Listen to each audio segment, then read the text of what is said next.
एक ज़ॉम्बी होने के नाते मुझे इंसानों में बिल्कुल भी दिलचस्पी नहीं थी, बल्कि मुझे वेट लिफ्टिंग का ऐसा जुनून था कि मैं खुद को उससे अलग ही नहीं कर पाता था, क्योंकि मेरे पास एक बेहद अजीब सिस्टम था। जब भी मैं ट्रेनिंग का हर सेट पूरा करता, सिस्टम मुझे एट्रीब्यूट पॉइंट्स का बोनस देता था। वर्कआउट खत्म करने के बाद भूख लगने पर मैं सुपरमार्केट की तीसरी फ्लोर पर सप्लाईज ढूंढने चला गया। तभी एक अनोखी खुशबू ने मेरा ध्यान अपनी ओर खींच लिया। मैंने सिर घुमाकर देखा, वहाँ कई लकड़ी के शू रैक्स एक दूसरे के चारों ओर लगाए गए थे। जितना भी देखो ये साफ इंसानों का बनाया हुआ लग रहा था। लेकिन तभी एक और प्रॉब्लम सामने आ गई। अगर अभी इंसानों से सामना हो गया तो उनसे बात कैसे करूंगा? मैं खुद बोल नहीं सकता था, और दूसरी बात, उन्हें साइन लैंग्वेज भी नहीं आती होगी। मैं यही सोच ही रहा था कि अचानक बगल वाला शू रैक गिर पड़ा और उसी पल एक परछाई मेरी तरफ झपट्टी। उसकी स्पीड सामान्य इंसानों से कहीं ज्यादा तेज थी। उसके हाथ में पकड़े ब्लेड से ठंडी चमक निकली और सीधा मेरे गले की ओर वार हुआ। ये देखकर मैंने तुरंत अपना शरीर एक तरफ घुमाया और ब्लेड से बच गया। मेरे सामने खड़ा सर्वाइवर लिन फैन था। वो घबराकर मुझे घूर रहा था, क्योंकि उसने कभी सोचा भी नहीं था कि इतनी नजदीक से किया गया स्निक अटैक भी कोई डोड्स कर सकता है। और सबसे हैरानी की बात, मैं उन सभी ज़ॉम्बीज़न से न जाने कितनी गुना ज्यादा ताकतवर था जिनका सामना वो पहले कर चुका था। लिन फैन के अलावा उसके साथ एक युवा लड़की, एक माँ और उसका बेटा, एक बुजुर्ग और सूट पहने एक मिडिल एज्ड आदमी भी था। लिन फैन रास्ता रोककर खड़ा हो गया और बाकी सभी लोग जल्दी जल्दी बाहर भाग गए। सिर्फ एक बुजुर्ग वहीं अपनी जगह पर खड़ा रहा, जरा भी नहीं हिला। मैंने सामने का हाल देखा, फिर दोनों हाथ उठाकर हवा में इशारे करने लगा। मैं कहना चाहता था कि मैं उन्हें कोई नुकसान नहीं पहुंचाऊंगा, और उनसे कहना चाहता था कि डरने की जरूरत नहीं है। लेकिन ये देखकर लिन फैन का चेहरा और भी गंभीर हो गया। मानना पड़ेगा, तुम्हारी बुद्धि खो चुकी है। तुम चाहते हो कि मैं चला जाऊं और किसी दूसरे को यहीं छोड़ दूं? क्या तुम हालात को और भी खराब नहीं बनाना चाहते? मैं फिर से इशारे करके समझाने ही वाला था कि तभी लिन फैन अचानक मेरी तरफ दौड़ पड़ा। उसके हाथ की स्टील ब्लेड फिर से मेरी ओर लपकी। उसी समय जो मिडिल एज्ड आदमी अभी बाहर गया था, वो अचानक पीछे से दौड़ता हुआ वापस आया। उसने वाटरमेलन नाइफ उठाई और सीधे मेरी गर्दन के पीछे वार कर दिया। ये देखकर मैंने पैर उठाकर लिन फैन को जोरदार किक मारी। वो पीछे उड़ता हुआ शू रैक तोड़कर जा गिरा। उसके तुरंत बाद मैंने पलटकर नाइफ से हमला किया। मिडिल एज्ड आदमी वार भी नहीं कर पाया था कि मैंने उसका दिमाग चीर दिया। ये इंसानी सर्वाइवर्स हद से ज्यादा आगे बढ़ चुके थे। उन्होंने मुझे बात करने का एक मौका तक नहीं दिया। लेकिन अब उनकी जान पर बन आई थी। मैं बिल्कुल भी हाथ नहीं रोक सकता था। उसी पल बेजान आंखों वाला वो बुजुर्ग अचानक लिन फैन की नाइफ उठाकर मेरी तरफ दौड़ा, लेकिन मैंने उन्हें कोई रियायत नहीं दी। अगले ही पल एक तेज आवाज गूंजी और वो बुजुर्ग भी जमीन पर ढेर हो गया। ये देखकर लिन फैन की आंखों में तुरंत किलिंग इंटेंट भर गया। वो बिना एक पल गंवाए दोबारा मेरी ओर टूट पड़ा। अरे भाई, क्या तुम पागल हो गए हो? पहले हमला तुम लोगों ने किया था, तुम सबके वार सीधे मेरे सिर पर थे, और अब उल्टा मुझे ही दोष दे रहे हो? क्या सचमुच सभी लोगों को लगता है कि सीधे साधे लोगों को आसानी से दबाया जा सकता है?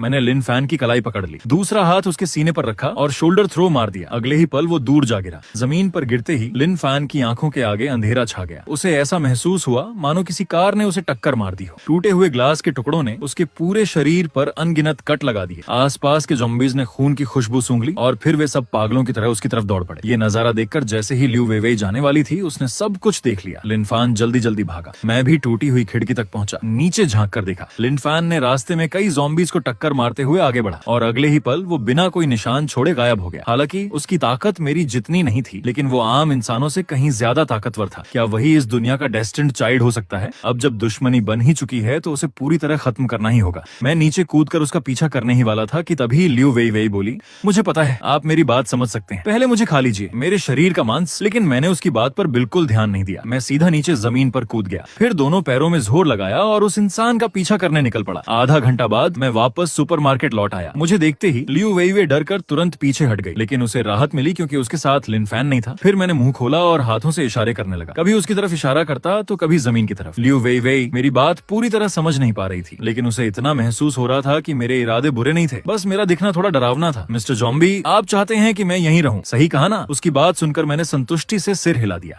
आखिरकार कोई तो मिला जो मेरी साइन लैंग्वेज थोड़ी बहुत समझ पा रहा था। थोड़ी देर बाद मैं पेपर और पेन ढूंढ कर लाया और पूरी गंभीरता से लिखने लगा। ये देखकर लियू वेइवेई और भी उलझ गई। जब उसने मुझे लिखते देखा तो उसका मुंह हैरानी से खुला का खुला रह गया। मैंने अपनी टेढ़ी मेढ़ी लिखावट देखी। ज़ॉम्बी बनने के बाद ऐसे बारीक काम करना सच में मुश्किल था। जब मैंने नोटबुक उसे थमाई, उस पर लिखा था, मैं एक अच्छा ज़ॉम्बी हूँ, यहाँ सुरक्षित है। ये पढ़ते ही लियू वेइवेई के मन में अजीब सी भावनाएं उमड़ पड़ी। उसे समझ ही नहीं आ रहा था कि अपनी भावनाएं कैसे व्यक्त करे, लेकिन फिर भी उसने हिम्मत जुटाकर मुझसे पूछा, जिस लिन फैन को आपने नीचे फेंका था उसका क्या हुआ? मैंने सिर झुकाए झुकाए लिखना जारी रखा। मैं उसका पीछा नहीं कर पाया। मानना पड़ेगा, उसकी किस्मत थोड़ी ज्यादा अच्छी थी। कई बार जब मैं उसके बिल्कुल करीब पहुंचने वाला था, तभी ज़ॉम्बी होर्ड ने मुझे अजीब तरह से रास्ते से धक्का दे दिया, और जब मैं ज़ॉम्बी नेस्ट से बाहर निकला तब तक वो बहुत पहले ही गायब हो चुका था। ये जवाब सुनकर लियू वेइवेई ने राहत की सांस ली। इतने ताकतवर मिस्टर ज़ॉम्बी भी उसे पकड़ नहीं पाए, तो शायद वो सुरक्षित होगा। उसके बाद मैंने लियू वेइवेई पर ध्यान ध्यान देना बंद कर दिया। अभी अभी मिले सारे एट्रीब्यूट पॉइंट्स मैंने अपने मेंटल एट्रीब्यूट में डाल दिए। एक पल में मेरी सोचने समझने की क्षमता कई गुना बढ़ गई। इसके बाद मैंने लियू वेइवेई से कहा कि बाकी दोनों लाशों को ठिकाने लगा दे। मुझे ऐसी चीजों में कोई दिलचस्पी नहीं थी। हालांकि लियू वेइवेई का चेहरा थोड़ा उदास हो गया, लेकिन एक ही छत के नीचे रहने वाले इंसानों को नियम मानने ही पड़ते हैं। क्या इसका मतलब ये ज़ॉम्बी इंसानों को खाता ही नहीं? शायद शुरुआत से ही हमारी पूरी टीम ने उसे गलत समझ लिया था और इसी वजह से हालात यहाँ तक पहुँच गए जहाँ सबकी मौत हो गई। लेकिन अब पछताने से भी कुछ नहीं होने वाला था। उसी समय मैंने उसे एक और नोट थमा दिया। उस पर लिखा था, जाकर कपड़े बदल लो। उसके बाद मैं वहाँ से निकल गया और टूटी हुई खिड़की से नीचे कूद पड़ा। तभी लियू वेइवेई को एहसास हुआ कि उसकी शॉर्ट स्लीव्स वाली शर्ट पूरी तरह भीग चुकी थी। अंदर की स्किन हल्की हल्की दिखाई दे रही थी। उसका खूबसूरत चेहरा हल्का सा लाल हो गया। लेकिन फिर उसने सोचा, वैसे भी अगर किसी ज़ॉम्बी ने देख लिया तो क्या फर्क पड़ता है? शायद ये वैसा ही होगा जैसे बिल्लियां या कुत्ते देख रहे हो। उधर मैं बाहर सिर्फ से एक ही काम के लिए आया था, ज़ॉम्बीज से लड़ने। आखिर लड़ाई भी एक तरह की फिजिकल एक्सरसाइज ही तो होती है। मैंने बैकपैक से 2 नाइफ्स निकाली और सीधा ज़ॉम्बी हॉर्ड के बीच घुस गया। ऐसे ही लड़ते लड़ते रात हो गई। पूरी दोपहर बाहर लगातार दहाड़ने की आवाजें गूंजती रहीं। शीजिल्लू बहुत डर गया, लेकिन फिर भी उसने झांक कर नीचे देखा। मैं सच में 2 किचन नाइफ्स हाथ में लिए दूसरे ज़ॉम्बीज का पीछा करके उन्हें काट रहा था। लियू वेइवेई इतना जानती थी कि ज़ॉम्बीज रात में साथ मिलकर खाना खाते हैं। अगर आसपास पर्याप्त खाना ना हो तो वे अपने ही साथियों पर हमला कर देते हैं। क्या वो इस पूरे इलाके को अपना टेरिटरी बनाना चाहता है ताकि कोई दूसरा ज़ॉम्बी यहाँ ना आए? तो क्या अब मैं उसकी प्रॉपर्टी बन चुकी हूँ? यही सोचते सोचते लियू वेइवेई ने देखा कि मैं वापस आ चुका था। मुझे देखते ही वो हकलाते हुए बोली, ज़ॉम्बी मिस्टर ज़ॉम्बी, रात में ज़ॉम्बी जी ज्यादा उग्र हो जाते हैं। आप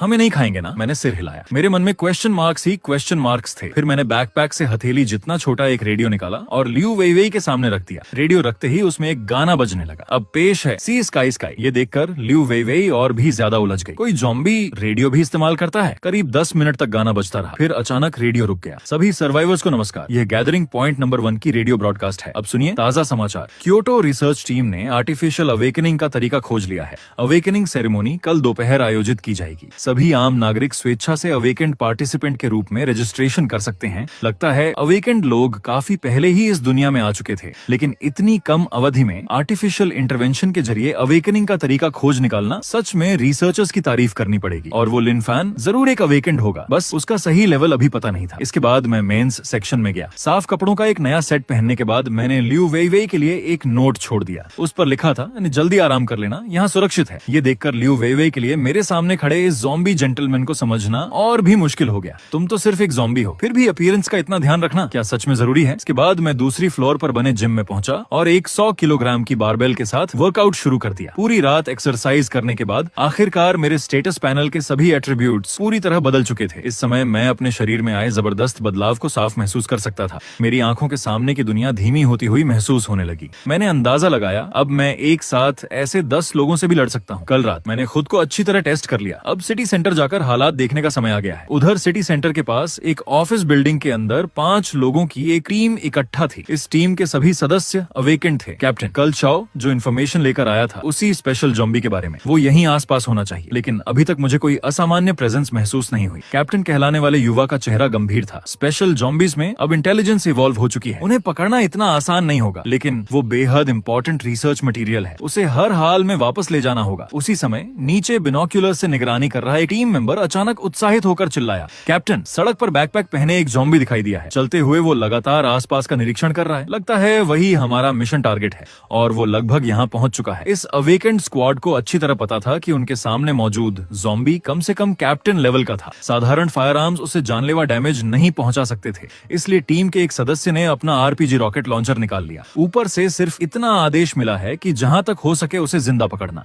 लेकिन हम सब जानते हैं सिर्फ एक स्क्वाड कैप्टन लेवल ज़ॉम्बी को जिंदा पकड़ ही नहीं सकती। मरने के बाद भी उसकी बॉडी रिसर्च के लिए बेहद कीमती रहेगी। उधर मैं अभी भी सप्लाईज तलाश रहा था। मुझे जरा भी अंदाजा नहीं था कि खतरा मेरे बेहद करीब पहुंच चुका है। मैं बस एक बात सोचकर हैरान था, आसपास इतने कम ज़ॉम्बीज क्यों हैं? अचानक दूर से आग की एक लपट मेरी तरफ बढ़ी और जैसे ही मेरी नजर दूर रूफ टॉप पर खड़े इंसानों पर पड़ी, मेरे पूरे शरीर में खतरे की घंटी बज उठी। मैंने तुरंत साइड रोल किया। मैंने तुम लोगों का क्या बिगाड़ा था? खुशकिस्मती से मैं समय रहते बच गया। हमले ने सिर्फ मेरी स्किन पर कुछ सफेद निशान छोड़े। अगर वो सीधा लग जाता तो चाहे मैं मरता नहीं, लेकिन मेरी पूरी स्किन जरूर उधड़ जाती। ये देखकर कैप्टन का चेहरा बेहद गंभीर हो गया। इसके बाद उन्होंने मुझे संभलने का एक पल भी नहीं दिया। उनमें से एक का शरीर बदलने लगा। वो हाफ ह्यूमन हाफ वोल्फ बन गया। बाकी 2 लोगों के हाथों में आग की लपटें जल उठी और आखिर में जो पहले बोल रहा था उसने अपना दायां हाथ हल्का सा बंद किया और उसके हाथ में एक आइस ब्लेड बन गई। उसी समय वेयरवुल्फ का उसका विशाल पंजा तेज दरांती की तरह मेरे सिर की ओर झपटा। ये देखकर मैं तुरंत एक तरफ हट गया और उसी समय मैंने पूरी ताकत से अपना दायां मुक्का चलाया, सीधा वेयरवुल्फ के पेट पर। उसका विशाल शरीर तुरंत हवा में उड़ गया और पीछे की एक शॉप का दरवाजा तोड़ते हुए जा गिरा। उसकी जिंदगी और मौत अब किसी को नहीं पता थी। ये देखकर कैप्टन की आंखें सदमे से फैल गईं। ओल्ड लियो वेयरवुल्फ बनने के बाद लगभग मैक्स लेवल के बराबर ताकत रखता है और उसके पास बेहद शक्तिशाली सेल्फ हीलिंग एबिलिटी भी है, लेकिन उसे सामने वाले ने एक ही पंच में ऐसी हालत में पहुंचा दिया कि जिंदा है या नहीं कुछ पता नहीं। कैप्टन तुरंत घबराकर चिल्लाया, इन्फॉर्मेशन गलत थी, ओल्ड लियो को लेकर तुरंत पीछे हटो, मैं इसे रोकता हूँ। लेकिन बाकी टीम मेंबर्स उसकी बात सुनकर भी हिचकिचा रहे थे। ये देखकर कैप्टन का चेहरा और गंभीर हो गया।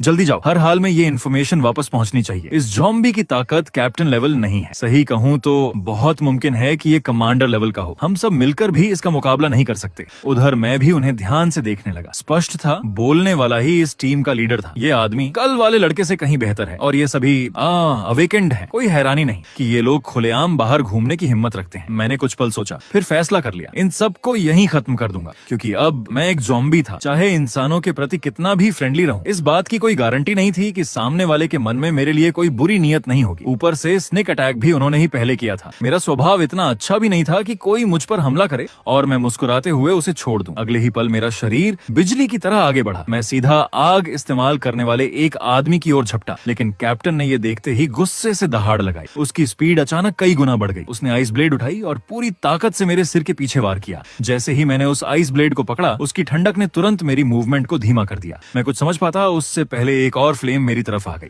मैंने पहले उसे हाथ से झटक दिया और पूरी ताकत से फ्लेम्स को बिखेर दिया। फिर मैंने आइस ब्लेड पकड़े कैप्टन पर पंच जड़ दिया। एक पल में उसने दूसरी आइस ब्लेड बनाकर वार रोकने की कोशिश की, लेकिन अगले ही क्षण दोनों आइस ब्लेड जोरदार आवाज के साथ टूट गईं। ये देखकर वहां मौजूद हर इंसान स्तब्ध रह गया, लेकिन कैप्टन के पास उन्हें डांटने का भी समय नहीं था। खड़े मत रहो, भागो, ये ज़ॉम्बी पक्का कमांडर लेवल का है। इस बार सबने बिना बहस किए उसकी बात मान ली। एक टीम मेंबर ने अपने ओरिजिनल फॉर्म में लौट चुके ओल्ड लियो को उठाया और बाकी सबके साथ मुड़कर भाग गया। लेकिन उनकी बात सुनकर मैं कुछ पल के लिए रुक गया। कैप्टन लेवल, कमांडर लेवल, क्या यही इंसानों द्वारा तय किया गया अवेकेंड स्ट्रेंथ सिस्टम है? लेकिन कैप्टन ज्यादा देर तक टिक नहीं पाया। मैंने उसका गला मजबूती से पकड़ लिया। इस समय वो पूरी तरह अपनी सीमा पर पहुंच चुका था। उसका पूरा शरीर बेहद कमजोर दिखाई दे रहा था। आसपास के ज़ॉम्बीज शोर सुनकर इकट्ठा हो गए, लेकिन एक भी ज़ॉम्बी आगे बढ़कर उसे खाने की हिम्मत नहीं कर पाया। कैप्टन हल्का सा हंसा। मुझे पता है तुम मेरी बात समझ सकते हो, लेकिन ज्यादा घमंड मत करना, मेरे साथी जरूर मेरा बदला लेंगे। मुझे उसकी बकवास सुनने में बिल्कुल दिलचस्पी नहीं थी। मैंने सीधे उसकी गर्दन मरोड़ दी,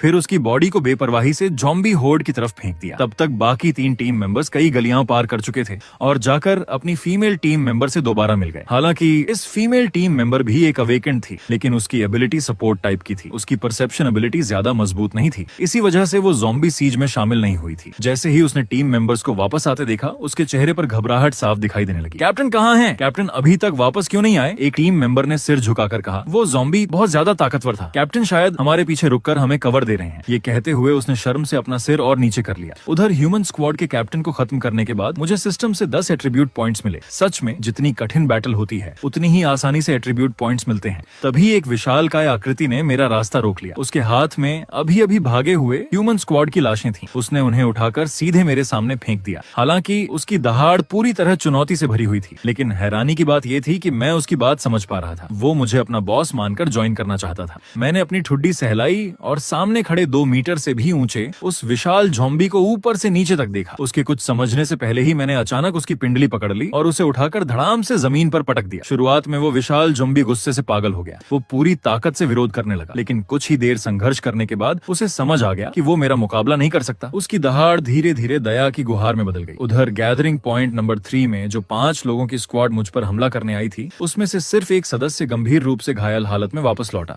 और उसने एक बेहद महत्वपूर्ण इन्फॉर्मेशन पहुंचाई। उधर इस पूरे मामले का कारण बना वो विशाल ज़ॉम्बी अब मेरा नया छोटा भाई बन चुका था। इसी समय लियू वेई वेई ने मुझे वापस आते देखा। तब जाकर उसने राहत की सांस ली। वो पूरी रात सो भी नहीं पाई थी। मैं जब लगभग पूरा दिन बाहर रहा, तब जाकर उसे थोड़ी देर नींद आई। एक इंसान होने के नाते वो ह्यूमन गैदरिंग पॉइंट जाना चाहती थी, क्योंकि एक ज़ॉम्बी की प्रोटेक्शन में जीना उसे हमेशा किसी सपने जैसा लगता था। उधर मैं और विशाल ज़ॉम्बी जल्दी ही जिम पहुंच गए। मैंने कोई बेकार की बात नहीं की, सीधे ट्रेनिंग शुरू कर दी। मैं ऊपर कूदता, एक्सरसाइज करता और लगातार उसे भी साथ घसीटता रहा। ये देखकर विशाल ज़ॉम्बी पूरी तरह स्तब्ध रह गया। मुझे मार डालो, लेकिन मेरी बेइज्जती मत करो, मैं आखिर तक तुमसे लड़ूंगा। लेकिन सिर्फ 5 मिनट बाद वही विशाल ज़ॉम्बी जमीन पर दबा हुआ रहमत की भीख मांग रहा था। उसी समय सिस्टम की नोटिफिकेशन सुनाई दी। Combat combat training complete. एक एट्रीब्यूट पॉइंट प्राप्त हुआ। मैंने उस विशाल ज़ॉम्बी की तरफ देखा जिसे मैं 5 बार पीट चुका था। वो जमीन पर पड़ा था। ऐसा लग रहा था मानो उसने जिंदगी से उम्मीद ही छोड़ दी हो। मैं बस इतना ही कह सकता था, कमाल है। फिर मैंने कई 100 किलोग्राम की बारबेल्स के साथ कट्स शुरू किए। उसके बाद एक और सेट पूरा किया। हर सेट पूरा होने पर एट्रीब्यूट पॉइंट्स बढ़ जाते थे। ताकतवर बनना सच में एक लत जैसा था। जल्द ही दोबारा रात हो गई। मुझे अच्छी तरह पता था कि रात में ज़ॉम्बीज पागल हो जाते हैं, इसलिए मैंने अपने छोटे भाई को जिम में ही रहने दिया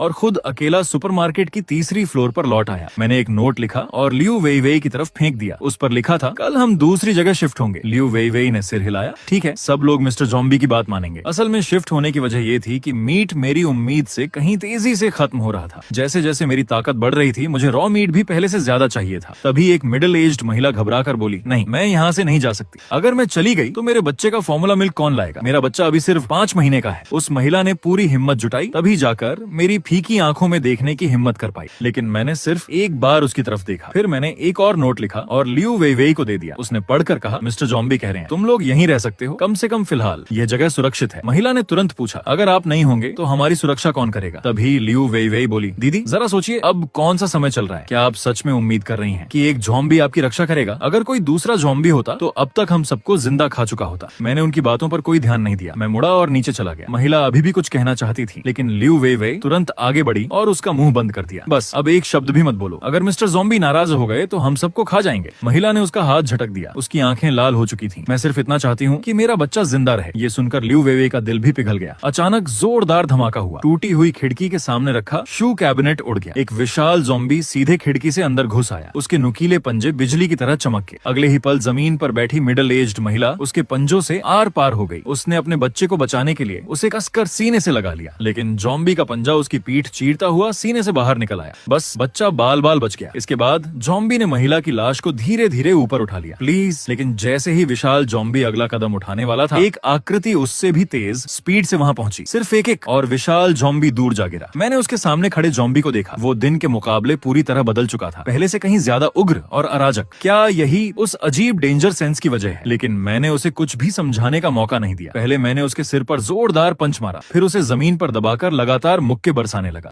लियू वेई वेई बुदबुदाई, तो इसकी ताकत इतनी ज्यादा है, कोई हैरानी नहीं कि लिन फैन इसे हरा नहीं पाया। तभी उसे कुछ याद आया। वो तुरंत झुककर रोते हुए बच्चे को उठा लिया। मैं कई मिनट तक उस विशाल ज़ॉम्बी को पीटता रहा। फिर वही परिचित आवाज जो सुनाई दी, बॉस मत मारिए, मुझसे गलती हो गई। मैंने ठंडे स्वर में कहा, अगर दोबारा ऐसा किया तो यही मार डालूंगा। विशाल ज़ॉम्बी डर से कांप उठा। वो सिकुड़ कर बैठ गया, बेहद बेबस दिखाई दे रहा था। उसे पता था कि उसने बॉस के टेरिटरी में घुसकर गलती की है। उसने बॉस को नाराज कर दिया था। ये पिटाई पूरी तरह उसकी अपनी गलती थी। लेकिन जाते जाते भी वो मिडिल एज्ड महिला की बॉडी उठाकर ले गया, क्योंकि उसे पता था बॉस इंसानों का मांस खाना पसंद नहीं करते। इसके बाद मैंने कई शेल्व्स खींचकर खिड़की के सामने लगा दी। लियू वेई वेई के पास से गुजरते हुए मैंने उसकी बाहों में मौजूद बच्चे की तरफ एक नजर डाली। लियू वेई वेई डर गई। उसे लगा मिस्टर ज़ॉम्बी को शायद छोटे बच्चे का मांस पसंद है। उसने बच्चे को और कसकर सीने से लगा लिया। लेकिन मैंने सिर्फ एक नोट उसकी तरफ फेंका और नीचे चला गया। उस नोट पर लिखा था, अगर डर लग रहा हो तो ऊपर आ जाना। नोट पढ़ने के बाद लियू वेई वेई को लगा शायद मिस्टर ज़ॉम्बी के पास रहना ही सबसे सुरक्षित है। लेकिन जैसे ही वो नीचे पहुंची, उसने ऐसा दृश्य देखा कि उसका दिमाग सुन्न रह गया। क्या मैं गलत जगह आ गई हूँ? मिस्टर ज़ॉम्बी रेडियो पर गाना सुन रहे थे और साथ ही वर्कआउट भी कर रहे थे। क्या आजकल के ज़ॉम्बीज इतने डिसिप्लिन भी होते हैं? अगले दिन सबसे पहले मैंने सुपरमार्केट में बचा हुआ सारा मीट अपने बैग में भर लिया। फिर लियू वेई वेई के लिए एक नोट लिखा। कुछ घंटों बाद हम निकलने वाले थे। अगर तुम मेरे साथ नहीं आना चाहती हैं तो यहीं रह सकती हो। लेकिन कल की घटना के बाद लियू वेई वेई ने पूरी सिचुएशन को शांत दिमाग से सोचा। अगर वो अकेली यहीं रहती तो शायद रात में ज़ॉम्बीज उसे खा जाते। लेकिन पिछले कुछ दिनों से साथ रहने के दौरान मिस्टर ज़ॉम्बी ने कभी इंसानों को नहीं खाया और मिस्टर ज़ॉम्बी थोड़ा जेंटल भी था। लियू वेई वेई बार बार खुद को यही समझाने लगी। जब हम सुपरमार्केट से बाहर निकले, चारों तरफ इक्का दुक्का ज़ॉम्बीज घूम रहे थे। उन्होंने लियू वेई वेई को इंसान के रूप में जरूर देखा, लेकिन कोई भी आगे बढ़ने की हिम्मत नहीं कर पाया। सिर्फ इसलिए क्योंकि मेरे शरीर से निकलने वाला ऑरा उन्हें सहज ही डरा देता था। कुछ ही देर में हम जिम पहुंच गए। वहां मौजूद 6 ताकतवर मेल ज़ॉम्बीज में से अब सिर्फ 2 ही बचे थे। लेकिन उन दोनों से पहले से कहीं ज्यादा दबाव महसूस हो रहा था। शायद रात में एक दूसरे को खा जाने के बाद उनकी शुरुआती एवोल्यूशन हो चुकी थी और उनमें बुद्धि विकसित होने लगी थी। अब इन दोनों मस्कुलर ज़ॉम्बीज़ों को भी उस विशाल ज़ॉम्बी ने अपना जूनियर बना लिया था। दोनों ने लियू वेई वेई की तरफ लालच भरी नजर से देखा, लेकिन मेरे डर से उन्होंने कोई हरकत नहीं की। हमारे सुपरमार्केट छोड़ने के कुछ समय बाद अलग अलग कपड़े पहने 2 इंसान वहां पहुंचे। उनमें से एक लिन फैन था। कुछ दिन पहले वो बड़ी मुश्किल से मेरे हाथों मरने से बचा था। बाद में उसे इस नई स्क्वाड ने बचा लिया और इस बार वो इन्हीं एस्पर्स को लेकर आया था। उसका मकसद था मुझे मार देना और लियू वेई वेई को मेरे हाथों से बचा लेना। लेकिन इस समय लिन फैन का चेहरा बेहद बेहद गंभीर था। उसकी आंखों में बेहद गहरी नफरत भरी हुई थी। उसे ल्यू वेवे कहीं दिखाई नहीं दी। उसे लगा शायद ज़ॉम्बी उसे पहले ही खा चुका है। ये सारे ज़ॉम्बीज़ मर जाने चाहिए, सबके सब। उसके हाथ में ठंडी चमक लहराई।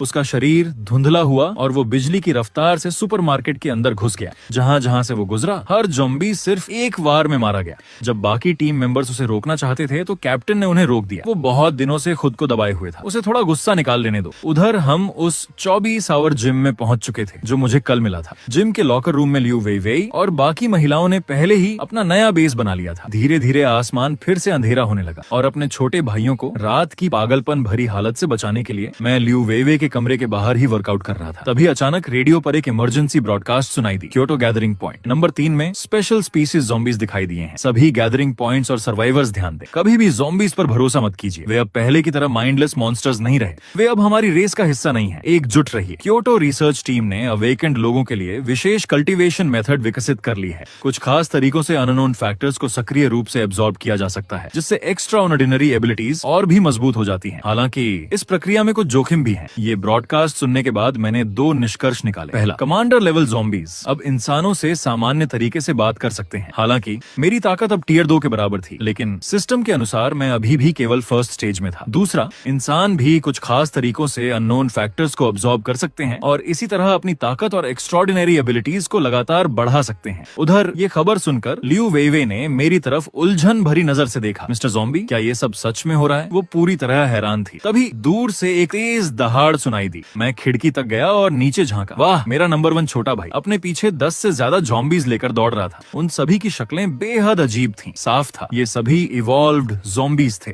और हर एक फर्स्ट ईयर में पहुंच चुका था। मैं तुरंत नीचे कूद गया। जैसे ही मैं जमीन पर उतरा, आसपास के सभी ज़ॉम्बीज़ मेरी तरफ देखने लगे। फिर एक एक करके सबने सिर झुका लिया। अच्छा काम किया, ऐसे ही मेहनत करते रहो। नंबर 1 छोटा भाई गर्व से 2 बार दहाड़ा। अगले दिन जब मैं एक्सरसाइज कर रहा था, मेरे अंडरलिंग्स बाहर जमकर हंगामा मचा रहे थे। स्पेशल स्पीशीज ज़ॉम्बी छड बॉयज का एक बड़ा ग्रुप पूरे शहर में जुलूस की तरह घूम रहा था। जहां भी जाते हर विरोधी को हरा देते। सिर्फ आधे दिन से थोड़ा ज्यादा समय बीता था और उन्होंने पहले ही 30 फर्स्ट ईयर ज़ॉम्बीज़ को रिक्रूट कर लिया था। आसपास के साधारण ज़ॉम्बीज़ ये ग्रुप देखकर ही डर जाते थे। कोई भी उनके सामने आने की हिम्मत नहीं करता था। लेकिन तभी अचानक उनके सामने 4 मीटर लंबा एक विशाल ज़ॉम्बी आ गया। उसके पीछे 10 से भी ज्यादा स्पेशल स्पीशीज ज़ॉम्बीज़म्स खड़े थे और सामने वाला late stage second year zombie था। उधर मुझे इन सब का बिल्कुल पता नहीं था। मैं अब भी आराम से एक्सरसाइज कर रहा था, लेकिन अब ट्रेनिंग से मिलने वाले एट्रीब्यूट पॉइंट्स धीरे धीरे कम होते जा रहे थे। अगर यही चलता रहा तो सेकंड ईयर तक पहुंचने में 2 दिन और लग जाते। मेरे अंडरलिंग्स मेरे एक भी मूव का सामना नहीं कर पाते थे, इसलिए एट्रीब्यूट्स बढ़ाने की स्पीड भी कम हो गई थी। तभी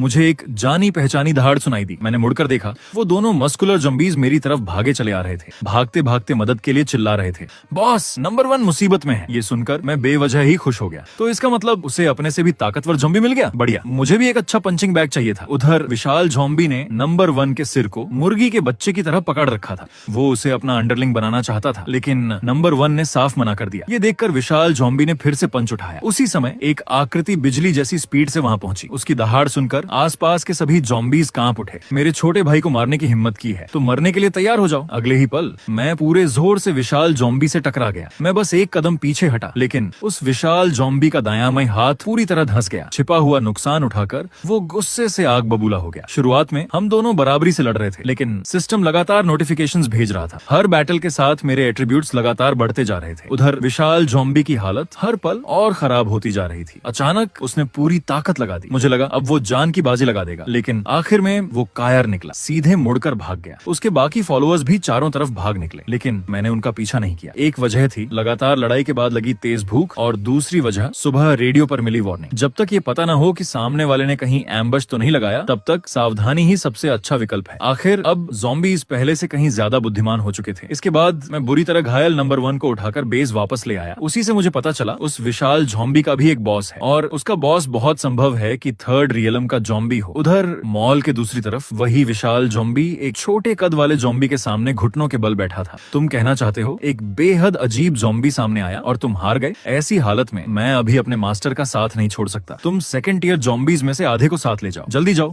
और बिना देर किए उसे खत्म कर दो। जिस अजीब ज़ॉम्बी की वो बात कर रहा था वो मैं ही था। ये लॉर्ड ज़ॉम्बी के एडवांस होने का सबसे महत्वपूर्ण समय था। शुरुआती स्टेज में इतनी मेहनत और रिसोर्सेज लगाए गए थे। अब किसी भी कीमत पर सब कुछ बर्बाद नहीं होने दिया जा सकता था। हर छिपे हुए खतरे को खत्म करना जरूरी था। कुछ ही देर बाद मुझे महसूस हुआ दर्जन भर अलग अलग आकार के ज़ॉम्बीज़ मेरी तरफ बढ़ रहे हैं। उनमें से कोई भी नंबर 1 से कमजोर नहीं था। वाकई वही विशाल ज़ॉम्बी दर्जन भर सेकंड टियर ज़ॉम्बीज को लेकर वापस आ गया था। इस बार उसका रवैया पूरी तरह बदल चुका था। उसकी आवाज में घमंड साफ झलक रहा था। समर्पण करो या मर जाओ। मेरे पीछे खड़े दोनों मस्कुलर ज़ॉम्बीज डर से कांप रहे थे। शायद सामने वालों की ताकत बहुत ज्यादा थी, लेकिन विशाल ज़ॉम्बी हमला करता उससे पहले ही मैं बिजली जैसी स्पीड से सीधे उनकी तरफ दौड़ पड़ा। ये देखकर विशाल ज़ॉम्बी दंग रह गया। उसे लगा था इतने बड़े ग्रुप को देखकर मैं भाग जाऊंगा, लेकिन मैंने तो पहले ही हमला कर दिया। सबसे पहले मैंने एक जोरदार विप किक मारी। वो सामने खड़े लाल रंग के ज़ॉम्बी के चेहरे पर लगी। वो सीधा हवा में उड़ गया। मुझे सोचने का भी समय नहीं मिला। दूसरे ज़ॉम्बी का विशाल पंच मैंने बैक हैंड से रोक लिया। ये देखकर विशाल ज़ॉम्बी के दिल में जबरदस्त हलचल मच गई। उसकी आंखों में लालच की एक चमक उभरी। अगर इसे बॉस के सामने ले जाया जाए तो शायद ये बॉस के बराबर पहुंच सकता है। जल्द ही मैं दबने लगा, लेकिन तभी सिस्टम की नोटिफिकेशन फिर सुनाई दी। अजीब बात ये थी, मार खाते हुए भी मुझे मजा आ रहा था। हो गया, आखिरकार हो गया। उधर ऊपर खड़ी लियू वेई वेई घबराकर सोच रही थी, अगर मिस्टर ज़ॉम्बी मर गए तो चाहे मुझे ज़ॉम्बीज न भी खाएं, मैं भूख से ही मर जाऊंगी। ऊपर से लड़ाई की आवाज सुनकर लियू वेई वेई ने खिड़की से झांका। सामने का दृश्य देखकर उसका चेहरा डर से बिल्कुल सफेद पड़ गया। उसी क्षण मैंने आखिरकार 100वां एट्रीब्यूट पॉइंट पूरा कर लिया और सफलतापूर्वक अर्ली स्टेज सेकंड टियर में एडवांस हो गया। एक पल में मेरे पूरे शरीर में उबलती हुई ताकत दौड़ गई। मैंने अचानक एक ज़ॉम्बी का सिर पकड़ लिया और पूरी ताकत से पंच मारा। भयंकर इम्पैक्ट के साथ वो ज़ॉम्बी सीधा बैटलफील्ड से बाहर उड़ गया। एक पल के लिए बाकी सभी ज़ॉम्बीज जड़ हो गए। ये अजीब ज़ॉम्बी इतनी जल्दी इतना ताकतवर कैसे हो गया? ये तो बिल्कुल ही बेहिसाब है। अब इन सेकंड टियर ज़ॉम्बीज के शक्तिशाली शरीर मेरे हाथों में कागज जैसे हल्के लग रहे थे। 5 मिनट भी नहीं बीते थे और पूरे बैटलफील्ड में सिर्फ वही विशाल ज़ॉम्बी बचा था। उसकी दाहिनी टांग टूट चुकी थी। उसका विशाल शरीर दुकान के अंदर सब कुछ ढह गया और मलबे में बदल गया। या तो उठो और गिरो या फिर मर जाओ। मैं उस हट्टे कट्टे ज़ॉम्बी की छाती पर खड़ा होकर उसे नीचे देख रहा था। वो हट्टा कट्टा ज़ॉम्बी सच में समझ नहीं पा रहा था, मेरा शरीर इतना छोटा है, फिर भी इसमें इतनी जबरदस्त ताकत कैसे हो सकती है। लेकिन उसने मान लिया कि मैं उसकी उम्मीद से कहीं ज्यादा ताकतवर हूँ। फिर भी उसके हिसाब से शायद मैं उसके बॉस का मुकाबला भी नहीं कर सकता। लॉर्ड की तो बात ही अलग थी, इसलिए उसने मेरे सामने झुकना नहीं चुना। मैंने भी उससे बेकार की कोई बात नहीं की। सीधे अपनी हथेली को ब्लेड में बदलकर उसके सिर पर वार कर दिया। उसकी आंखें दोनों तरफ फैल गईं और वो मुझे घूरने लगा। फिर उसकी लाइफ फोर्स धीरे धीरे खत्म होने लगी। ऊपर खड़ा लियू पूरी तरह शॉक में था, खासकर जब उसने देखा कि मैं अपने से कई गुना बड़े ज़ॉम्बी को मार रहा हूँ। पता नहीं क्यों उसके दिल में मेरे लिए थोड़ी सी प्रशंसा पैदा हो गई। इस लड़ाई के बाद मुझे लगा कि मुझे काफी कुछ हासिल हुआ है। सबसे पहले मेरी ताकत में ब्रेक थ्रू हुआ। दूसरी बात, अब ये तय हो चुका था कि मेरी स्ट्रेंथ दूसरे टियर से काफी आगे निकल चुकी है। लेकिन क्या मैं तीसरे टियर तक पहुंच चुका हूँ, ये अभी साफ नहीं था। तभी अचानक मुझे जमीन कांपती हुई महसूस हुई। इससे मुझे तुरंत एहसास हुआ कि कुछ गड़बड़ है। हालांकि यहाँ उसका असर हल्का महसूस हो रहा था, लेकिन सिटी सेंटर के बड़े शॉपिंग मॉल के अंदर ये कंपन बहुत साफ महसूस हो रही थी। हाँ, हमारे लॉर्ड जरूर सफल होंगे। सी सिटी हमेशा के लिए हमारा इलाका बन जाएगा। नहीं, पूरी दुनिया हमारी होगी। उसी समय बाई कुछ दूरी पर एक रिकॉनेसेंस टीम मौजूद थी। टीम का एक पुरुष सदस्य अचानक खून की उल्टी कर बैठा। मैंने उस दहाड़ के मालिक की प्रेजेंस महसूस कर ली है। इतनी विशाल एबिलिटी कमांडर लेवल से बहुत ऊपर है। बहुत मुमकिन है कि वो लेजेंडरी टियर 4 ज़ॉम्बी हो। लगता है उसने हमें ढूंढ लिया है, जल्दी चलो। लेकिन अगले ही पल तीनों एक साथ जमीन पर गिर पड़े। उनके सिर बिना किसी निशान के गायब हो चुके थे। हमारे लॉर्ड अभी पूरी तरह जागे नहीं है। हम तुम्हारे जैसे चींटियों को उनकी योजना खराब नहीं करने देंगे। कुछ समय बाद मुझे एहसास हुआ कि इन दिनों सड़कों पर पहले की तुलना में ज़ॉम्बीज बहुत कम दिखाई दे रहे थे। शुरुआत में जो जबरदस्त बुलावा महसूस होता था वो भी अब पूरी तरह गायब हो चुका था। इस बात ने मुझे काफी उलझन में डाल दिया। मिस्टर ज़ॉम्बी, जल्दी ऊपर आइए, बच्चा मरने वाला है। ये सुनते ही मैं एक छलांग में दूसरी मंजिल पर पहुंच गया। मैंने लियू वेई वेई की बाहों में पड़े बच्चे को देखा, जिसकी सांसें लगातार कमजोर होती जा रही थी। ऐसा कैसे हो सकता है? क्या सिर्फ पेट दर्द से किसी बच्चे की जान चली जाएगी? लेकिन मुझे हमेशा ऐसा महसूस हो रहा था कि इस बच्चे का इन दिनों हो रहे कंपन से कोई ना कोई संबंध जरूर है। उस भूकंप जैसे झटके के बाद से हवा में जैसे कुछ पहले से कहीं ज्यादा सक्रिय हो गया था। लेकिन मौजूदा हालात देखकर आज इस बच्चे का बचना लगभग नामुमकिन था। उसे खुद से ज़ॉम्बी में बदलना ही पड़ेगा, क्योंकि इस समय इलाज की कोई कंडीशन मौजूद ही नहीं थी। बच्चे को खुद इन्फेक्शन स्वीकार करने देना ही शायद इकलौता रास्ता था। मैंने अपना बायां हाथ बढ़ाया और अपनी तर्जनी के नाखून की नोक तोड़ दी। मेरे धूसर काले नाखून पर सड़ा हुआ खून लगा हुआ था। मैंने उसे सीधे बच्चे के मुंह में रख दिया। मिस्टर ज़ॉम्बी, हम अब कोई दूसरा तरीका भी नहीं है, लेकिन क्या आप थोड़ा नॉर्मल तरीके से नहीं कर सकते? अभी वाला तरीका बहुत अचानक और बहुत घिनौना था। लेकिन हैरानी की बात यह थी, जिस बच्चे की सांसें अभी अभी बहुत हल्की रह गई थीं, उसने अपने छोटे से मुंह से उस घिनौने दिखने वाले नाखून को चूसना शुरू कर दिया। धीरे धीरे उसकी धड़कन फिर से मजबूत होने लगी, यहाँ तक कि उसके दांत भी अविश्वसनीय रफ्तार से बढ़ने लगे। रुको, ये इतनी तेजी से कैसे बढ़ रही है? हालांकि उसे पता था कि ज़ॉम्बी बनने वाले इंसानों के शरीर में बदलाव आता है। उसने अपनी आंखों से लोगों को इन्फेक्टेड होते भी देखा था, लेकिन उसे ये नहीं पता था कि इन्फेक्टेड बच्चे इतनी तेजी से बड़े भी हो जाते हैं। सिर्फ वही नहीं, मैं भी पूरी तरह दंग रह गया था। मैंने हाथ बढ़ाकर उस बच्चे को उठा लिया जो अभी भी बदल रही थी। फिर मैंने चेंजिंग रूम की तरफ इशारा किया और लियू वेइवेई को पहले वापस जाने का संकेत दिया, लेकिन अगले ही पल उस बच्ची ने अचानक अपनी बड़ी बड़ी प्यारी आंखें खोल दी। उसने मेरा हाथ कसकर पकड़ लिया। पापा, अब तो मैं और भी ज्यादा कंफ्यूज्ड हो गया कि आखिर है क्या, ज़ॉम्बी या इंसान? ये बोल कैसे सकती है? अगर ये ज़ॉम्बी है तो साफ था कि ये साधारण ज़ॉम्बी नहीं हो सकती, और अगर इंसान है तो अभी सिर्फ आधा घंटा ही तो बीता है। लेकिन वो 7-8 साल की बच्ची जितनी बड़ी हो चुकी थी, उसके नुकीले दांत तो बिल्कुल इंसानों जैसे भी नहीं लग रहे थे। उसी समय वो छोटी लड़की मेरी बाएं से लिपट गई। उसने बड़ी मासूमियत से कहा, बेबी को भूख लगी है। मैंने तुरंत चेंजिंग रूम के दरवाजे के पास पड़े बैकपैक की तरफ इशारा किया, फिर जोर से कहा, उधर खाना रखा है। छोटी लड़की ने सच में मेरी बात समझ ली। वो छलांग लगाकर नीचे उतरी, लेकिन अभी नए शरीर की आदत न होने की वजह से थोड़ा लड़खड़ा गई। वो आगे बढ़ने ही वाली थी कि जैसे उसे अचानक कुछ याद आ गया। वो पलटकर वापस आई और मेरी छोटी उंगली पकड़ ली। उसके चेहरे पर मुझसे बिछड़ने की बिल्कुल भी इच्छा नहीं थी। उसे देखकर मेरे पास उसके साथ चलने के अलावा कोई चारा नहीं था। वो बड़े ध्यान से दूध की एक बोतल उठाकर मेरे मुंह की तरफ ले आई। छोटी लड़की ने बिल्कुल भी विरोध नहीं किया। एक पल के लिए मैं पूरी तरह कंफ्यूज्ड हो गया। ज़ॉम्बीज़ तो दूध नहीं पीते, तो क्या इसे इंसान माना जाए? बाहर की आवाजें सुनकर लियू वेइवेई अपनी जिज्ञासा रोक नहीं पाई। उसने दरवाजा थोड़ा सा खोलकर बाहर झांका। जब उसने 7-8 साल की एक बच्ची को दूध पीते देखा तो उसका दिमाग कुछ पल के लिए बिल्कुल खाली हो गया। छोटी लड़की ने भी दरवाजे की उस दरार को देख लिया। उसने सामने झांकती हुई लियू वेइवेई की तरफ देखा, फिर मुस्कुराकर बोली, दीदी। ये सुनकर मुझे सच में शिकायत करने का मन हुआ। अरे, इसे मम्मी नहीं कहना चाहिए था। लियू वेइवेई आखिर बड़ी बहन कैसे बन गई? मैं अभी पिता बनने के बारे में सोच ही रहा था कि खिड़की खोलने वाला था। आखिर बच्ची अब इतनी बड़ी हो चुकी थी, उसे हमेशा बिना कपड़ों के तो नहीं रखा जा सकता। टॉयज और स्नैक्स तो जरूरी थे ही। वैसे भी अब सब कुछ 0 युएन में मिल रहा था। मुझे बिल्कुल भी अफसोस नहीं हुआ। लेकिन अगले ही पल छोटी लड़की फुर्र से दौड़ती हुई मेरे पास आ गई। उसने मेरी टांग कसकर पकड़ ली और बड़ी बड़ी आंखों से मुझे देखने लगी। पापा मुझे छोड़कर जा रहे हैं। ये सुनकर मैं बिल्कुल निरुत्तर हो गया। फिर मैंने उसे अपनी पीठ पर उठा लिया और दोनों साथ में खिड़की से बाहर निकल गए। पीछे सिर्फ लियू वेइवेई का हैरान चेहरा रह गया। कुछ देर बाद मैंने कोई भी कपड़ा उठाकर छोटी लड़की को पहना दिया, फिर उसके लिए कुछ और कपड़े लेकर बेस भेजने के लिए अलग रख दिए। लेकिन जैसे ही मैं नीचे वापस जाकर ट्रेनिंग करने वाला था, ये लड़की हैरान कर देने वाली स्पीड से भाग कर आई और फिर से मेरी टांग पकड़ ली। मेरे पास कोई और विकल्प नहीं था। आखिरकार मैंने उसे अपने पास बैठकर मेरी ट्रेनिंग देखने दी। वैसे भी वो ज़ॉम्बीज़ उसे कोई नुकसान नहीं पहुंचा रहे थे, लेकिन इस छोटी लड़की का शांत बैठने का बिल्कुल भी इरादा नहीं था। पापा चलिए। दोपहर तक अंडरलिंग नंबर 1 एक दर्जन से भी ज्यादा फर्स्ट ईयर ज़ॉम्बीज़ को लेकर वापस आ गया। उसने छोटी लड़की की उत्सुक नजरें देखी। उसने अपनी पतली उंगली से उसके सिर को हल्के से छुआ, मानो ये कंफर्म कर रहा हो कि सामने वाली भी उसी की तरह है या नहीं। तुम मुझे छू क्यों नहीं सकते? ये सुनते ही अंडरलिंग नंबर 1 थोड़ा डर गया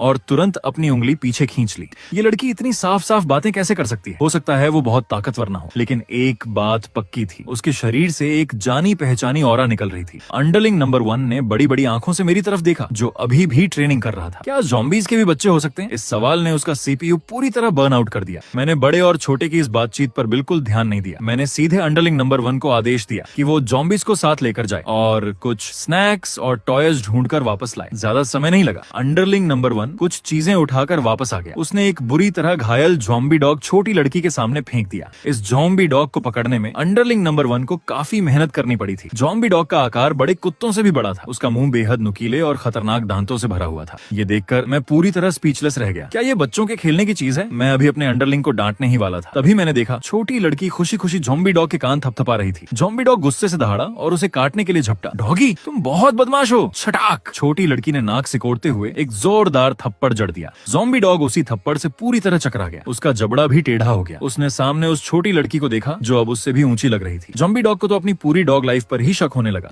मैंने कभी नहीं सोचा था कि ये लड़की इतनी निडर होगी, लेकिन कोई बात नहीं। जब तक उसे पसंद है, कम से कम वो मुझे बार बार परेशान तो नहीं करेगी। छोटी लड़की बिल्कुल भी शर्माई नहीं। वो उछलकर ज़ॉम्बी डॉग की पीठ पर चढ़ गई और फिर मजे से डॉग राइडिंग गेम खेलने लगी। कुछ दिनों बाद मैंने देखा कि सड़कों पर ज़ॉम्बीज़ की संख्या लगातार कम होती जा रही थी। ऐसा लग रहा था मानो ज़ॉम्बी क्राइसिस अब खत्म होने वाली हो। लेकिन हवा में मौजूद वो अनजान फैक्टर्स बिल्कुल भी कम नहीं हुए थे, बल्कि वो अब भी धीरे धीरे और मजबूत होते जा रहे थे। अचानक मुझे जैसे कुछ समझ आया। मैं अब इंसानों की तरह बात कर सकता हूँ। क्या सिर्फ 3rd ईयर ज़ॉम्बीज़ ही इंसानी भाषा बोल सकते हैं, या फिर जब स्पिरिट किसी खास लेवल तक पहुंच जाती है तभी बोलने की एबिलिटी मिलती है? उसी समय छोटी लड़की पिछले कुछ दिनों की दोस्ताना इंटरेक्शन के बाद ज़ॉम्बी डॉग पूरी तरह उस छोटी लड़की का आज्ञाकारी बन चुका था। अगर वो दांत दिखाने की भी हिम्मत करता तो उसे तुरंत सबक मिल जाता। मैंने उसके छोटे से सिर पर प्यार से हाथ फेरा, फिर कहा, अब जब तुम मेरी बेटी हो तो तुम्हारा एक नाम भी होना चाहिए। आज से तुम्हारा नाम चेन शियाओहान होगा। ये सुनते ही छोटी लड़की खुशी से खिल उठी। वो दौड़कर आई और मेरी टांग से लिपट गई। ठीक है, अब मेरा भी एक नाम है। थैंक्स पापा। ऊपर खड़ी लियू वेइवेई फिर से शॉक में पड़ गई। मिस्टर ज़ॉम्बी अब बात भी कर सकते हैं। ऐसा तो सिर्फ 3rd ईयर ज़ॉम्बीज़ ही कर सकते हैं। हैं, सिर्फ वही इंसानों की भाषा बोल पाते हैं। लेकिन मैं किसी और बात के बारे में सोच रहा था। क्या लियू वेइवे को इंसानों की सेटलमेंट तक भेज देना चाहिए? मेरी ताकत के साथ अब इंसानी सेटलमेंट के पास जाना भी ज्यादा खतरनाक नहीं था। और जहां तक उस बेहद लकी लिन फैन की बात है, मैंने तुम्हारी गर्लफ्रेंड को सुरक्षित जगह पहुंचा दिया है। हमारे बीच की छोटी मोटी दुश्मनी यहीं खत्म मान लेते हैं। उसी वक्त दूर कहीं से जोरदार गड़गड़ाहट सुनाई दी, साथ ही लगातार गनशॉट्स की आवाजें भी आ रही थीं। आवाज की तीव्रता सुनकर ही समझ आ गया कि ये कुछ लोगों का काम नहीं हो सकता। मेरा चेहरा गंभीर हो गया। मैंने चेन शियाओहान और बाकी लोगों को उठाया, फिर एक छलांग लगाकर पास के मकान की छत पर पहुंच गया। मैंने आवाज की दिशा में नजर डाली। उधर दूर तक इंसानों की भीड़ दिखाई दे रही थी। कम से कम 1000 सर्वाइवर्स वहां मौजूद थे और सभी कॉम्बैट यूनिफॉर्म पहने हुए थे। उनके साथ दर्जनों मॉडिफाइड आर्मर्ड व्हीकल्स भी थे। हर आर्मर्ड व्हीकल पर मशीन गन्स और भारी गन बैरल्स लगे हुए थे। इंसानों की तरफ से मचा हुआ शोर बहुत बड़ा था। आखिर इतना बड़ा तमाशा देखे बिना कैसे रहा जा सकता था? मेरे मन में भी हल्की सी उत्सुकता होने लगी। वैसे भी मैं सिर्फ दूर से देखने वाला था। शायद मुझे 3rd टियर फाइटर्स की लड़ाई देखने का मौका मिल जाए। इससे अपनी ताकत का अंदाजा लगाना भी आसान हो जाएगा। उसी समय शॉपिंग मॉल की तरफ पहाड़ जितना विशाल फ्लैश माउंटेन खड़ा था। उसके मांस के ढेरों से लगातार नए ज़ॉम्बीज निकल रहे थे। वो सिर्फ 2nd टियर ज़ॉम्बीज ही नहीं बना सकता था। दूसरी तरफ इंसानों के कैंप के सामने 1000 से भी ज्यादा अलग अलग तरह के ज़ॉम्बीज खड़े थे। कुछ के पूरे शरीर पर बड़े बड़े फोड़े थे। ऐसा लगता था जैसे वो किसी भी पल फट जाएंगे। कुछ के हाथ मांस से बनी विशाल ब्रॉडसोर्ड जैसे थे। कुछ का शरीर बेहद छोटा था, लेकिन उनकी स्पीड बेहद डरावनी थी। इंसानों की तरफ से 5 3rd टियर एक्सपर्ट्स मैदान में उतरे थे और उसी तरह उन्हें भी 5 3rd टियर ज़ॉम्बीज ने रोक रखा था। इधर मैं आखिरकार चेन शियाओहान को लियू वेइवे के पास छोड़ने में कामयाब हो गया। इस बार चाहे वो कितना भी रोई, कोई फायदा नहीं हुआ। जब इंसान बाकी ज़ॉम्बीज से लड़ रहे थे, मैं सीधे फ्लैश माउंटेन के सामने पहुंच गया। उसे सामने से देखकर मैं भी दंग रह गया। इतने विशाल आकार को आखिर मारा कैसे जाए? यहाँ तक कि कहाँ जा सकता था? 3rd टियर का हमला भी उसके लिए गुदगुदी जैसा था। लेकिन न जाने क्यों मेरे सामने खड़ा ये फ्लैश माउंटेन मुझे बेहद स्वादिष्ट लग रहा था। ये एहसास बहुत अजीब था। अचानक उसके खुले हुए मांस से कई टेंटिकल्स बाहर निकल आए। उन्होंने मेरी बांह कसकर पकड़ ली। मुझे उनमें हल्का सा खींचने वाला फोर्स महसूस हुआ। वो मुझे एब्जॉर्ब करने की कोशिश कर रहे थे। संयोग से मैं भी इसका स्वाद चखना चाहता था। मैंने जोर लगाकर खुद को छुड़ा लिया, फिर हाथ को ब्लेड की तरह इस्तेमाल किया और उसका एक बड़ा मांस का टुकड़ा काट लिया। एक बाइट लेते ही मेरी आंखें चमक उठी। ये मांस सड़े हुए मांस से कहीं ज्यादा स्वादिष्ट था और मेरे अंदर की भूख और भी तेज हो गई। साथ ही मेरे एट्रीब्यूट्स भी लगातार बढ़ने लगे। लेकिन जब मैं दोबारा खाने ही वाला था, तभी पीछे से तेज हवा का झोंका महसूस हुआ। अगले ही पल मैं सीधे फ्लैश वॉल से टकरा गया। मेरी आंखों के सामने अचानक अंधेरा छा गया। कुछ ही क्षण बाद हल्की सी रोशनी दिखाई दी। मेरे सामने मांस और खून से बनी एक चौड़ी सुरंग थी। वो लगभग 10 मीटर चौड़ी थी। क्या मैं फ्लैश माउंटेन के अंदर आ गया था? मैंने फिर सुरंग की गहराई में देखा। वही परिचित बुलावे वाला एहसास फिर से मुझे अपनी ओर खींचने लगा। करीब 7-8 मीटर आगे मांस की दीवार अचानक फट गई और पोर्टल जैसी एक दरार खुल गई। उसके भीतर से 3 बेहद ताकतवर ऑरा वाले ज़ॉम्बीज बाहर आए। सबसे आगे एक ह्यूमनॉइड ज़ॉम्बी था। उसके दोनों तरफ एक टेढ़े मेढ़े चेहरे वाला ज़ॉम्बी बुल और एक अजीब ज़ॉम्बी था जिसका सिर कुत्ते का और शरीर बिल्ली का था। ज़ॉम्बी बुल ने मुझे ठंडी आवाज में कहा, अजनबी ज़ॉम्बी, हमारे लॉर्ड की तुम्हें थोड़ी दिलचस्पी है। आज से तुम भी हमारे लॉर्ड का हिस्सा बन जाओ। ये सुनकर मैंने मन ही मन सोचा, जो चीज 3rd टियर ज़ॉम्बीज को भी अपना अधीन बना सकती है, क्या ये फ्लैश माउंटेन सच में 4th टियर ज़ॉम्बी हो सकता है? अचानक ह्यूमनॉइड ज़ॉम्बी बिजली की स्पीड से मेरी तरफ झपटा। उसकी रफ्तार बेहद तेज थी। उसका अजीब सा मुक्का शायद वही था जिसने बाहर मुझ पर स्नेक अटैक किया था, लेकिन मेरी रिएक्शन उससे भी तेज थी। मैंने तेज हवा से भरे उसके पंच को डोज कर दिया और अपना मुक्का सीधे उसकी छाती पर दे मारा। ह्यूमनॉइड ज़ॉम्बी उड़कर दूर जा गिरा। ये देखकर ज़ॉम्बी बुल हल्का सा शॉक में पड़ गया। ये कैसे हो सकता है? तुम्हारी ताकत दबाई क्यों नहीं गई? आखिर ये सब उनके लॉर्ड के शरीर के अंदर हो रहा था। यहाँ हमेशा एक ऐसी शक्ति रहती थी जो बाहर से आने वालों की ताकत में बाधा डालती थी।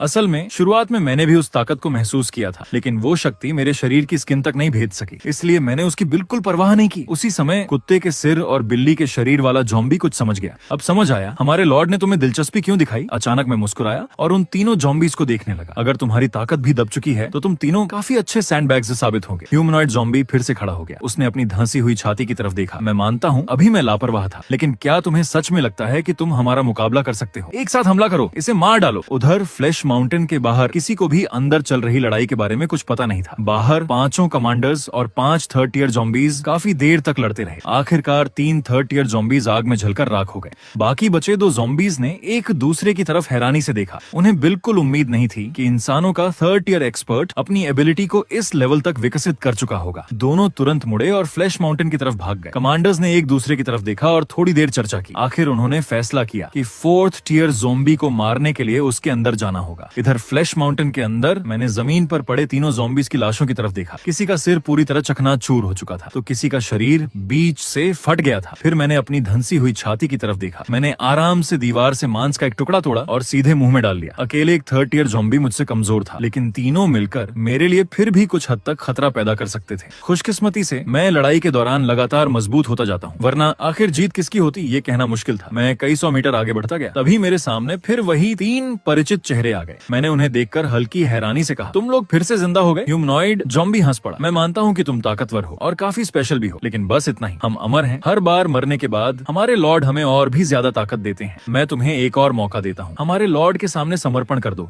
अपना शरीर उन्हें अर्पित कर दो। हमारे लॉर्ड बहुत उदार हैं, वो तुम्हें अमरता की शक्ति देंगे। लेकिन ह्यूमनॉइड ज़ॉम्बी अपनी बात पूरी भी नहीं कर पाया था कि उसकी आंखों के सामने सब धुंधला हो गया। अगले ही पल वो फिर दूर जाकर गिरा। धत्तेरे की, तुम ज़ॉम्बीज़ इतनी बेकार बातें क्यों करते रहते हो? समझ नहीं आता ये आदत तुम लोगों में आई कहां से? क्या तुम सबको शो ऑफ करने की बीमारी है? इसके बाद हम चारों ज़ॉम्बीज़ फिर से भीषण लड़ाई में भिड़ गए। मुझे साफ महसूस हो रहा था कि सामने वाले तीनों की ताकत पहले से बढ़ चुकी थी। वहीं दूसरी तरफ तीनों ज़ॉम्बीज़ अभी भी पूरे कॉन्फिडेंस से भरे हुए थे, लेकिन कुछ ही देर बाद उनके चेहरे शौक से भर गए, क्योंकि उनके सामने खड़ा 2nd टियर ज़ॉम्बी पहली लड़ाई की तुलना में अब कहीं ज्यादा ताकतवर हो चुका था। जमीन पर पड़े ज़ॉम्बी बुल की सांसें अभी चल रही थीं, लेकिन उसकी आंखें नाखुशी से भरी हुई थीं। क्या तुम अपनी असली ताकत छिपा रहे थे? लेकिन मुझे उसकी बातों में बिल्कुल भी दिलचस्पी नहीं थी। मैंने सीधे एक पैर से उसका सिर कुचल दिया, लेकिन इस बार मैं तुरंत आगे नहीं बढ़ा, बल्कि वहीं रुककर उन तीनों ज़ॉम्बीज़ की लाशों को ध्यान से देखने लगा। फ्लैश वॉल से अनगिनत टेंटिकल्स बाहर निकले, उन्होंने तीनों लाशों को लपेट लिया और अगले ही पल वो बॉडीज पूरी तरह गायब हो गई। करीब 3 मिनट बाद 3 आकृतियां फिर से भयंकर ऑरा के साथ मेरी तरफ दौड़ पड़ी। इस बार उनकी ताकत पहले से भी ज्यादा बढ़ चुकी थी, लेकिन मैं भी कोई ऐसा नहीं था जो सिर्फ खाता ही रहे। मुझे लड़ते लड़ते खुद को और मजबूत करना भी आता था। सबसे बड़ी बात, यहाँ अनलिमिटेड सेल्फ सर्विस भी था